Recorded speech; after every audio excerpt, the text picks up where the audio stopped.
Headlines read, UNICEF warns, scale of education loss nearly insurmountable.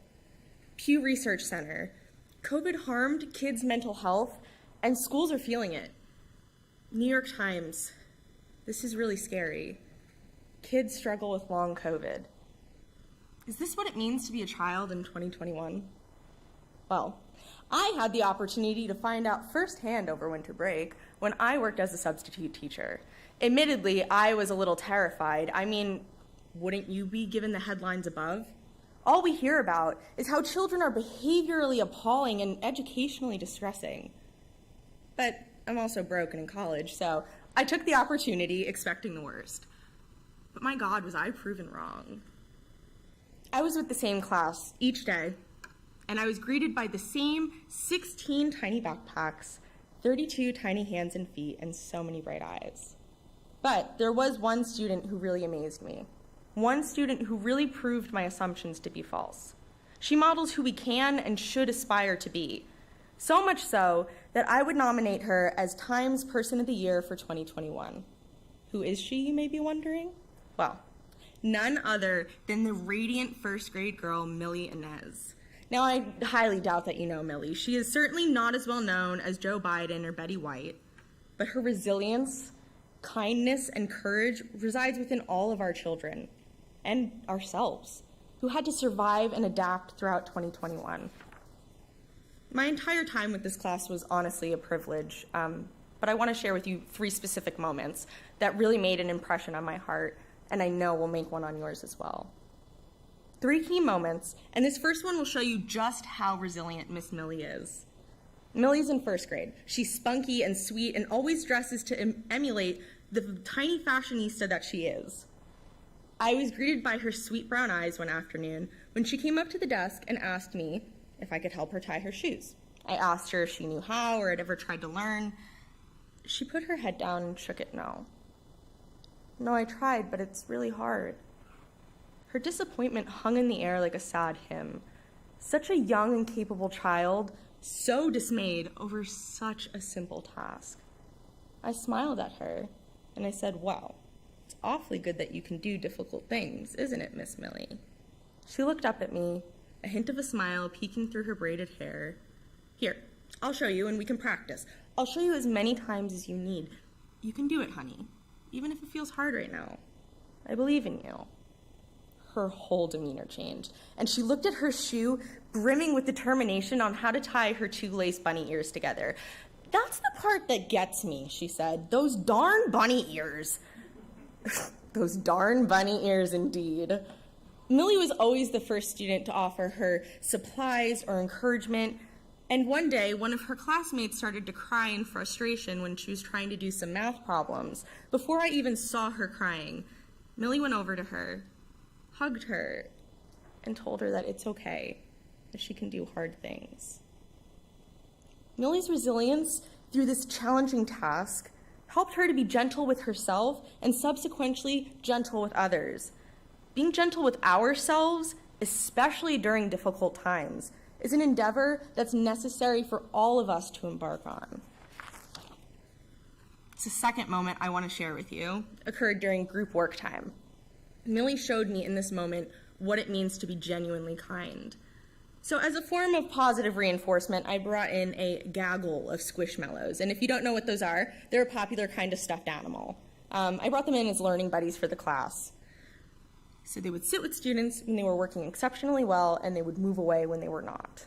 Millie would set her pencil straight, sit up taller, and train her eyes directly on the board the second that the learning buddies would come out. She would eye them, but not expectantly, never expectantly. The first learning buddy to visit her was Bubbles, a blue and purple tie-dyed bunny. This little girl exuberated in excitement when her learning buddy got to join her for group work. She made sure that Bubbles had a turn with her partner. She said, calling me over, "Hey, Miss Cinque, Bubbles is winning the math game right now. She's like really good at it. I cannot believe it." As her and her partner giggled and added up their number, another group of girls came over and asked if they could join Millie's group and play with Bubbles. She said, "Yeah, of course, as long as you're nice to Bubbles. She deserves to be treated nicely and respected just like us, so you better not push her or throw her and let her take her turn." The girls agreed. and they all got to adding and trying to beat Bubbles, the math aficionado, immediately. I stood there in amazement in that moment. In a time where everything feels cruel and in opposition to our existence, it can be hard to find kindness. It can be difficult to approach others with compassion when you're not always met with compassion yourself. Millie led by example for proper treatment of Bubbles, and I know that if another person was ever treated poorly, she would not stand for it. And we should not stand for it either, especially when things feel cruel. My final moment in recalling why this little girl is exceptional is found on the day of our holiday party. Millie had enough courage to fix even the cowardly lion's problems. Every day leading up to my last day there, the kids asked me, how many days are we away from it? The holiday party. The day of, we played Pass the Parcel. It's an easy but super fun game where the students remove one layer of gift wrap, pass it until the toy is completely unwrapped. Whoever removes the last layer gets to keep the toy. However, one student did start to get mad when the classmate sitting next to him got the toy and he did not. You have got to be kidding me. I was so close, and I would like that toy so much better than Ava. He immediately started to pout and crossed his arms. Miss Millie, however, was having none of that. She turned to him, put her finger up, and said, Josh, maybe you should just try being happy for Ava. She got a super cool gift, and just because you didn't get it doesn't mean that you have to be mean about it. The whole class fell silent. Josh struggled to find words, and Millie was still not having it, turned to him and said, no, say sorry. That was not nice. And he did. Who here would have had that courage at her age? I know I wouldn't have. She wasn't mean, but she demanded respect. Setting boundaries and advocating in the name of defending what is right can be more than difficult. But Millie reminds us in this moment that not only is it possible, but it's also necessary and powerful. It might be scary, but if she can do it, we certainly can. In a Forbes article, a child behavioral specialist noted that younger students are having an especially hard time socializing in school again, and this is causing an increase in maladaptive behavior. It's undeniable that this pandemic has taken a very serious toll on, well, everything. However, Millie serves as a reminder of the potential that lives within all of our children, that lives with all of us, despite what has been taken away from us in this pandemic. She reveals a commonality of good within us. Naming her as Times Person for the year for 2021 is an opportunity to recognize this and celebrate it. Her story is echoed by all of our children and even ourselves.